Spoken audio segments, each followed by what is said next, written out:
Our Revised Common Lectionary does not often frame all four readings so that they actually complement each other. Today is an exception. Our Old Testament reading tells the story of young Samuel studying under Eli, who is nearing the end of his time on earth. God's voice has become rare, and Samuel has not yet established a personal relationship with the Lord. Over and over again, he hears God's voice, but he thinks that it's Eli calling to him. And it takes Eli's guidance for Samuel to finally recognize that it is the Lord calling him.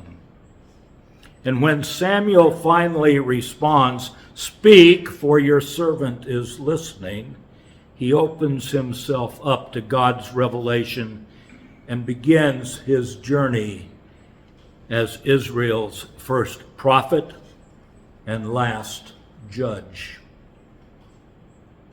How do we hear and respond to God's call in our own lives? Like Samuel, we may not recognize God's voice. But Samuel's story should remind us that we are never too young or too old to be called by God. Are we actually listening for God's voice in our daily lives? Our psalm complements this message by reminding us of God's intimate knowledge of us. "O Lord, you have searched me and known me. You know my sitting down and my rising up. You discern my thoughts from afar." It should be reassuring to us that God's call is not some random act, not something so impersonal. It's deeply rooted in God's profound knowledge and love for each of us. God knows all of our strengths and weaknesses, all of our hopes and fears, desires, and needs. In his letter to the Corinthians, Paul writes about the gift of the gospel that we hold in clay jars, acknowledging that we are all fragile. Yet, despite our fragility, God's power is made manifest in us. And Paul's message to us is one of hope and encouragement, despite our human frailties. God's light shines in us. Paul challenged the Corinthians and us to embrace our vulnerabilities and trust that God will work through us in spite of everything we do. And finally, Mark highlights Jesus' challenge to the rigid interpretation of the law. During the Sabbath, his disciples have collected grain, and later Jesus healed a man with a withered hand. Both actions were scrutinized and questioned by the Pharisees, who claimed that they broke the Sabbath law, the penalty of which could be death by stoning. But Jesus invokes King David in declaring that the Sabbath was made for man, not man for the Sabbath. And God often leads us to embrace the spirit of the law rather than just the letter of the law. For if we remain rigid in our resolve, it is difficult for us to remain grounded in love, mercy, and compassion. Jesus provides us with a faith that is alive and dynamic, one that grows with us, one that seeks to do good and show God's love, even if it challenges the established norms.